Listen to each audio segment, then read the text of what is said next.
사람은 유한한 존재이기 때문에 늘 무엇인가를 믿고 의지하며 살아갈 수밖에 없는 존재입니다. 아주 어릴 때는 부모님을 의지하고 청소년이나 청년 때는 좋아하는 연예인이나 친구를 의지하며 살아가고, 좀 더 커서는 존경하는 사람을 의지하고, 나이가 더 많이 들면 오히려 자녀나 또는 의사를 의지하며 살아가기도 합니다.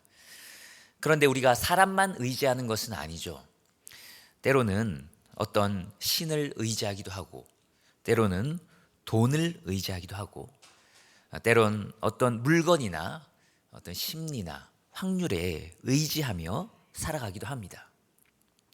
그런데 어떤 사람이 무엇을 정말 의지하고 믿고 살아가고 있는지를 확인할 수 있는 방법은 그 사람이 정말 절박한 순간에 무엇을 과연 의지하고 있는지 보면 됩니다. 평소에 하나님을 잘 믿고 신앙생활을 잘 하는 것 같아 보이는데도 정말 절박한 상황이 찾아왔을 때는 기도하며 하나님께 매달리기보다는 사람을 의지하고 경험이나 확률을 의지하고 돈에 의지하는 모습을 보이기도 합니다. 눈에 보이지 않는 하나님보다는 눈에 보이는 당장 나의 문제를 해결해 줄 수 있을 것 같은 것들을 붙잡고 의지하는 것이죠.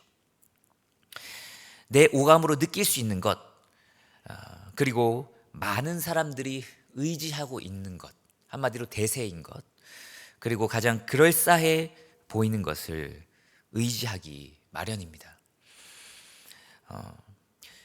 이 오늘 말씀에 나오는 이스라엘 백성들, 유다 백성들은 눈에 보이는 것을 의지했습니다. 우리가 계속해서 수요일마다 지금 보고 있는 말씀은 예레미야인데요. 예레미야 선지자를 통해서 하나님께서 기록하신 하나님의 백성을 향한 말씀이죠. 근데 이 예레미야가 별명이 하나 있는데 뭔지 아십니까? 바로 눈물의 선지자입니다. 눈물의 선지자. 그만큼 많은 눈물을 흘리며 고난 속에서 사역을 감당했기 때문이죠. 정말 특이하게도 하나님의 말씀을 선포하고 너희가 이렇게 살아야 된다, 하나님의 말씀을 거역하면 안 된다라고 계속해서 선포했음에도 불구하고 말을 듣지 않고 회개하지 않는 백성들의 말로를 지켜볼 수밖에 없었던 선지자였습니다. 자기 나라, 자기 백성들, 하나님이 선택한 그 백성들이 망하는 것, 그 성전과 성이 불타고 이 백성들이 포로로 끌려가는 것을, 그 비참한 광경을 지켜볼 수밖에 없었던 바로 그 선지자, 눈물의 선지자 예레미야입니다.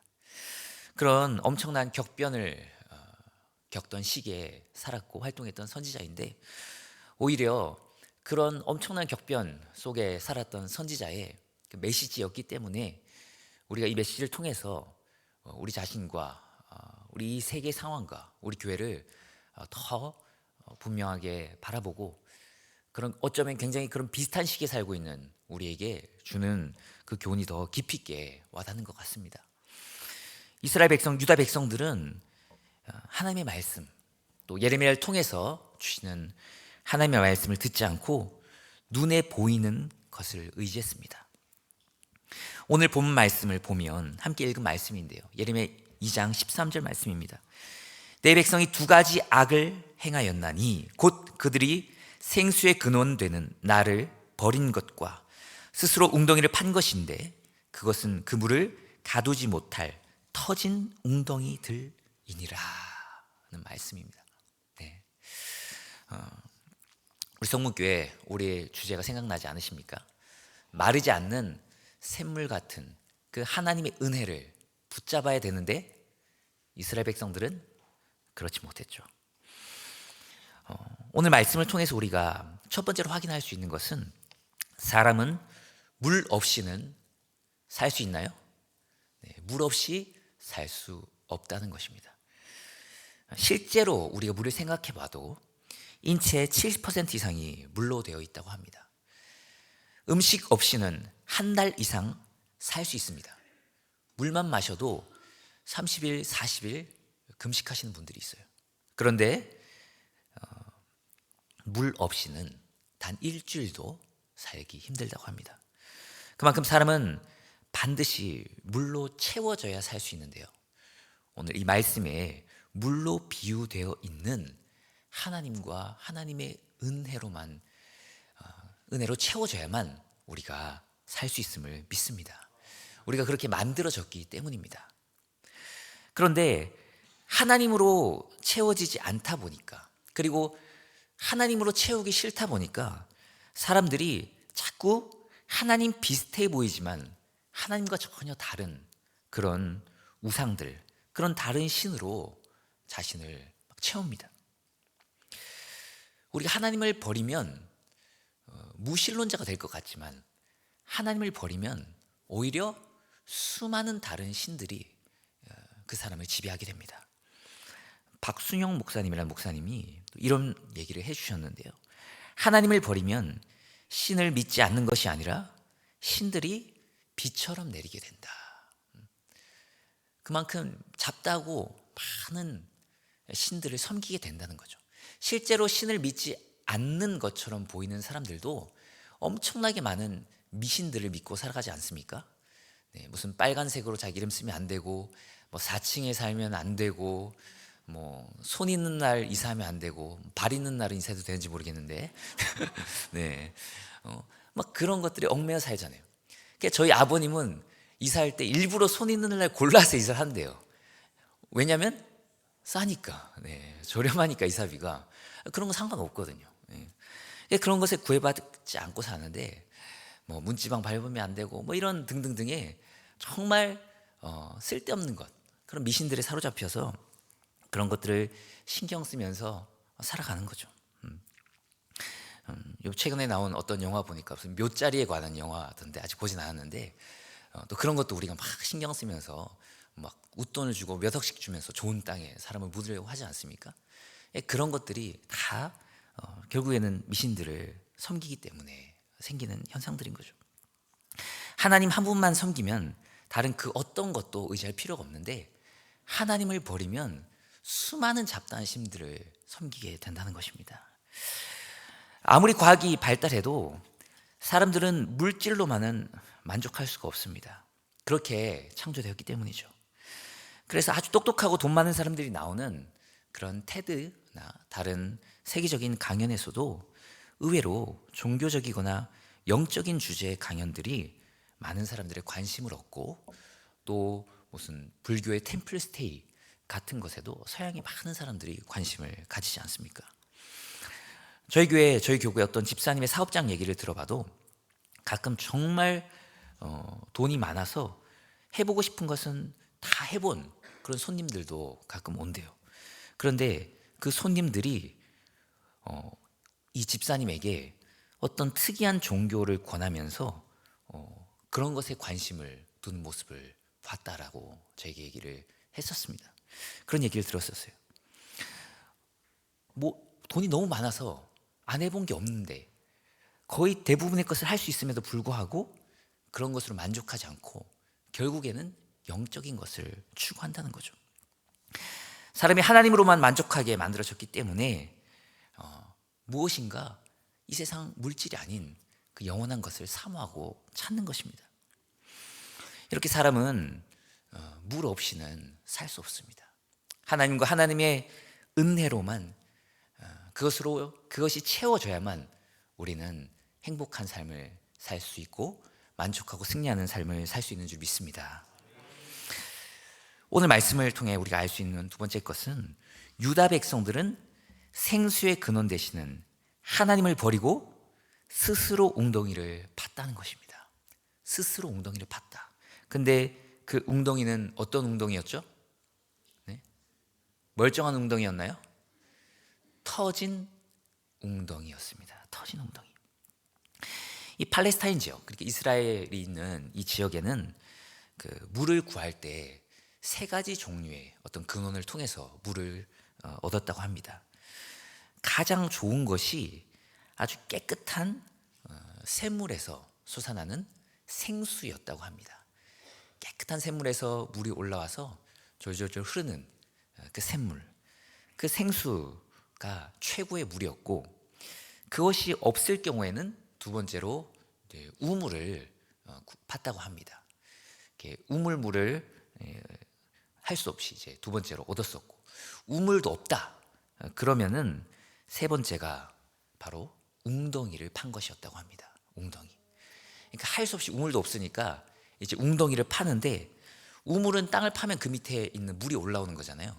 근데 이 웅덩이를 이렇게 둥그렇게 판 다음에 거기서 물이 올라오는 것이 아니라, 이제 가끔 비가 올 거 아니에요. 그럼 웅덩이를 판 다음에 거기를 이제 회반죽으로 물이 새지 않도록, 우리 말로 하면 이제 시멘트 비슷한 걸로 이렇게 뒤덮고 물이 새지 않도록 한 다음에, 비가 오면은 그 물을 고이게 해서 받아서 이제 그 물로 때론 농업용수나 개인적인 용도로 썼다고 합니다.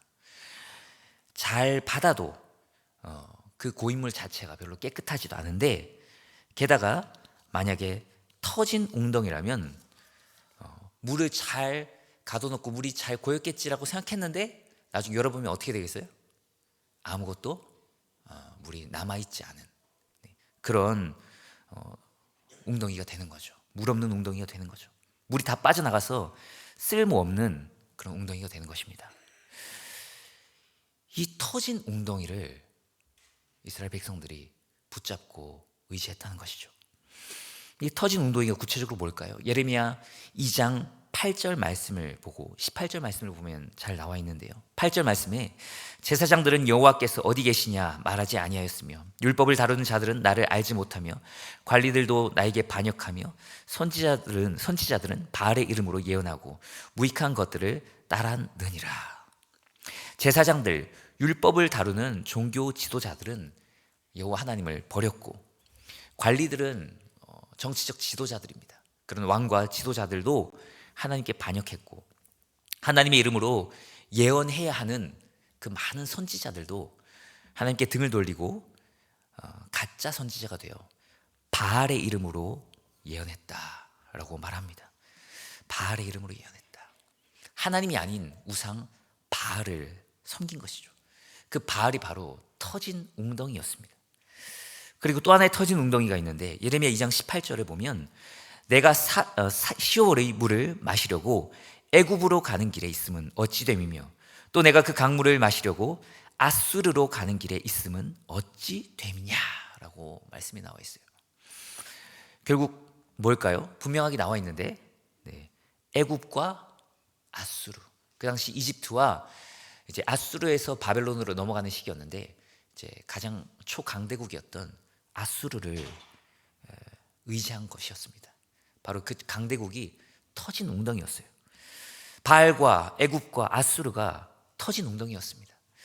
유다 백성들은 바알을 의지했고, 애굽을 의지했고, 아수르와 바벨론을 의지했습니다. 하나님을 버리고 그런 것들을 신으로 삼아서 의지한 거였죠. 왜 바알을 의지했을까요? 하나님은 눈에 보이지 않지만 바알은 가짜 신이었지만 눈에 보였거든요. 눈에 보이는 형상이 있었기 때문입니다. 그리고 바알이 가나안 땅의 대세였기 때문이죠. 대세신이었기 때문입니다. 대세. 우리도 신이라는 말은 붙이지 않아서 그렇지 늘 시대마다 대세가 있지 않습니까? 오늘날의 대세는 돈과 연예인인 것 같아요.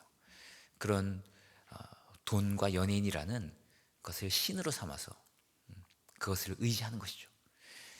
세상 사람들이, 가장 많은 사람들이, 대부분의 사람들이 의지하는 것, 그게 그 시대의 대세고 그 시대의 신입니다. 가나안 땅의 대세는 바알이었습니다. 하나님이 아니었어요. 그러니까 그 시대의 대세였던 바알을 의지했고 눈에 보이는 바알 신을 따랐던 것이죠.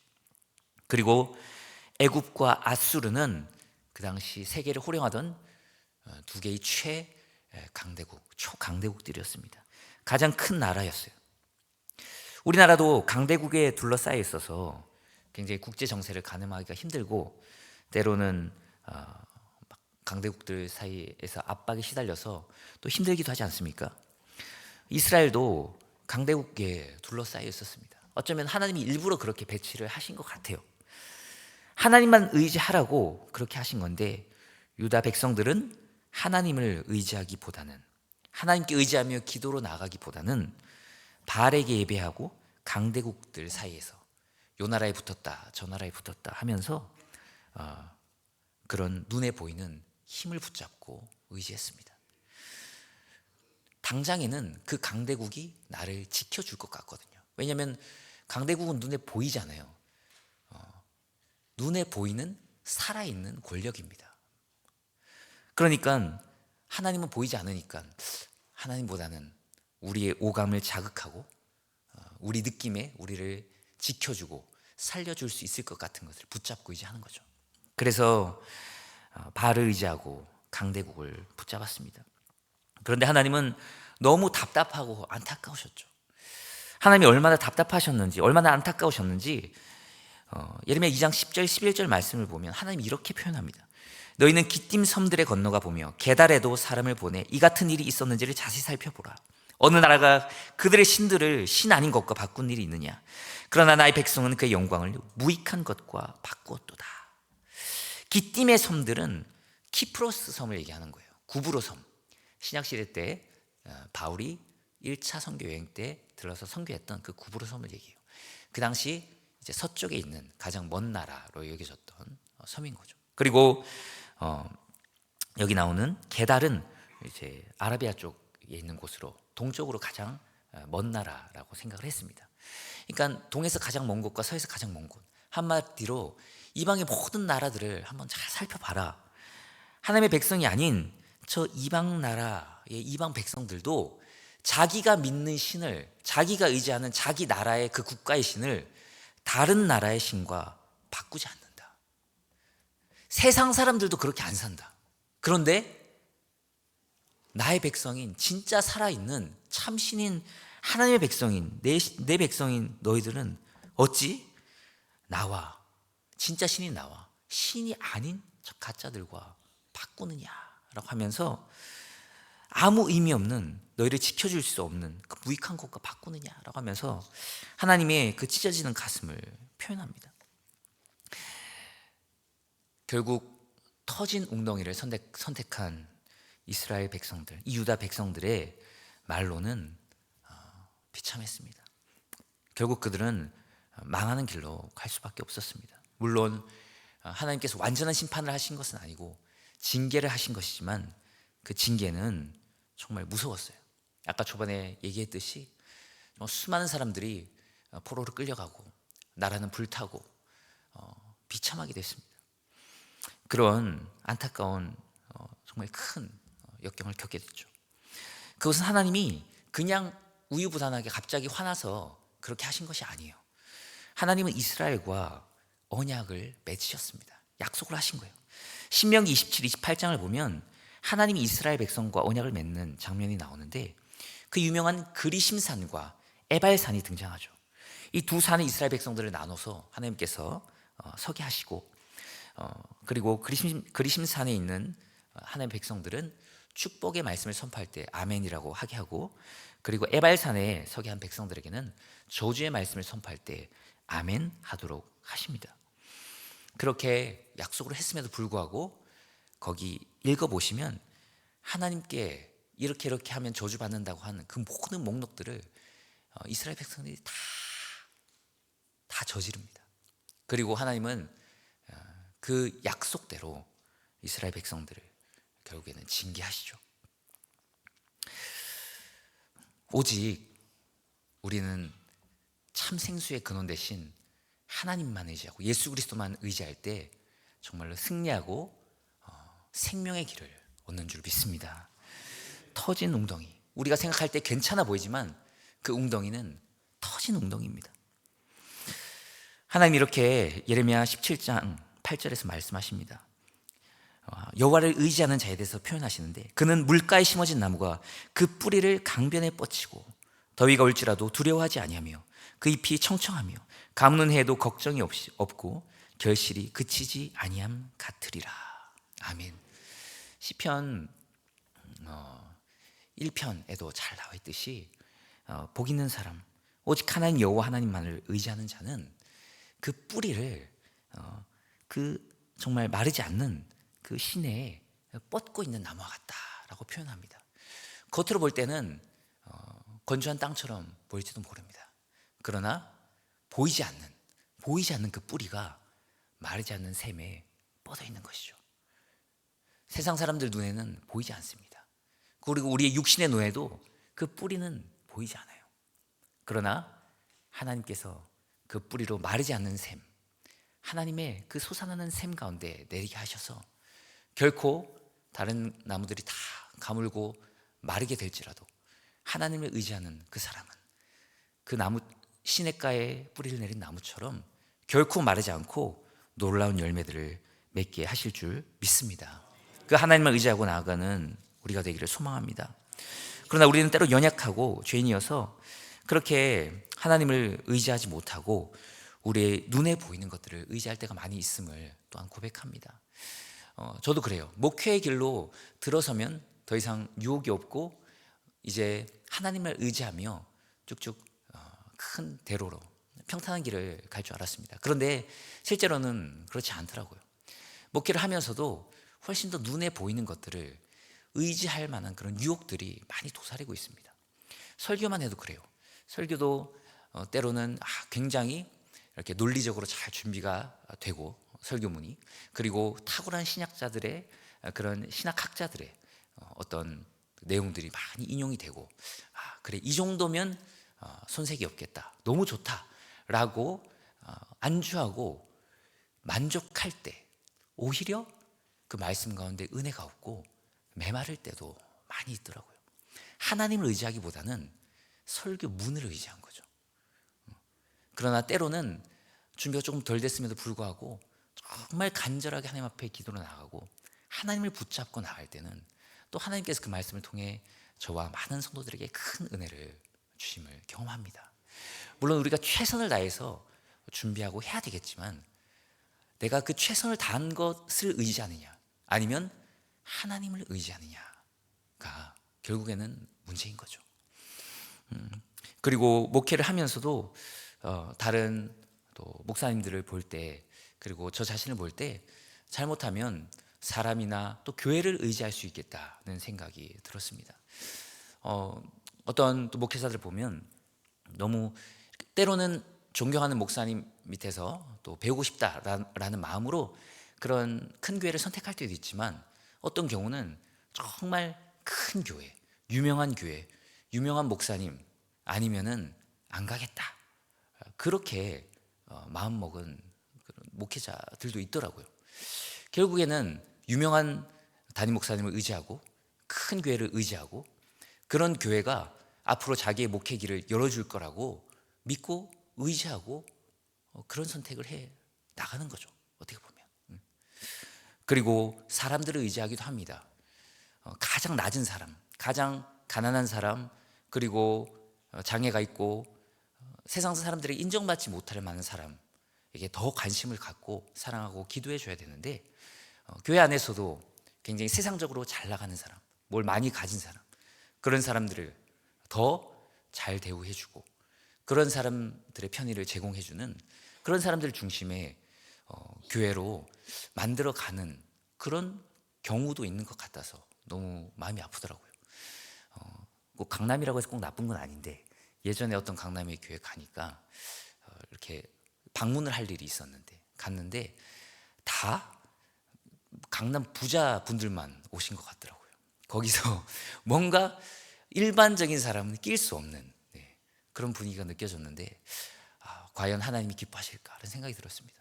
그리고 누님이 있었던 그 미국에 갔을 때는 또 백인들만 모여있는 교회, 흑인들만 모여있는 교회, 백인들만 모여있는 교회는 왠지 제가 딱 들어가려고 하다가도 들어가기 좀 꺼려지더라고요. 내가 여기 들어가도 되나? 그런 자기들만의 리그가 만들어진 교회들, 그 사람들이 과연 정말 하나님만 의지하는 걸까라는 생각이 들었습니다. 오직 하나님을 의지할 때 정말 그런 놀라운 역사가 일어나는데, 우린 때로 연약해서 눈에 보이는 것들을 의지할 때가 많이 있습니다. 눈에 보이는 것을 버리고 오직 살아계신 하나님만을 의지해야 되는데, 우리가 때로는 연약해서 그렇게 하지 못할 때가 많이 있죠. 그러나 우리 자신을 보면은 희망이 없고 소망이 없지만 여전히 소망과 희망은 하나님께 있는 줄 믿습니다. 오늘 읽은 말씀 가운데 소망과 희망이 있는데요, 바로 예레미야 2장 13절 말씀 제일 시작 부분, 첫 부분을 보면 이렇게 시작하죠. 뭐라고 시작합니까? 내 백성이, 내 백성이. 하나님께서 이렇게 생수의 근원되는 하나님을 버리고 스스로 터진 그런 웅덩이들을 판 어리석고 나약하고 그런 못난이 유다 백성들을 향해서도 저것들이라고 하지 않고 뭐라고 하십니까? 내 백성이라고 하십니다. 그만큼 하나님은 사랑이 크시고 위대하고 은혜로운 분이신 줄 믿습니다. 그만큼 오래 참으시는 분이신 거죠. 그만큼 기다려주시고 우리의 연약함에도 불구하고 우리의 그 많은 죄에도 불구하고 우리를 기다려주시는 분이십니다. 내 백성이다. 너희가 이렇게 미운 짓을 했지만 그래도 내 백성이다. 하나님이 크게 징계하시지만 완전히 망하게 하시지 않죠.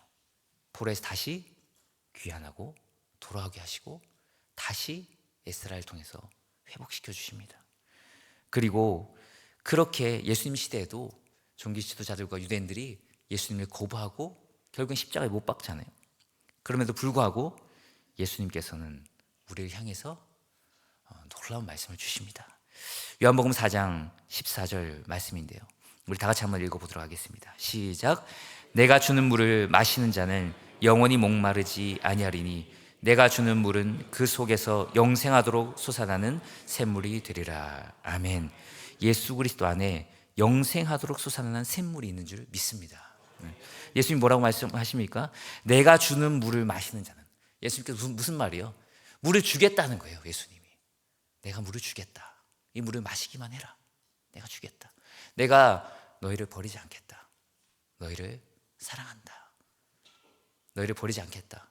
너희를 사랑한다. 그 표현의 절정이 어디서 드러나죠? 예수 그리스도의 십자가 속에서 드러나는 줄 믿습니다.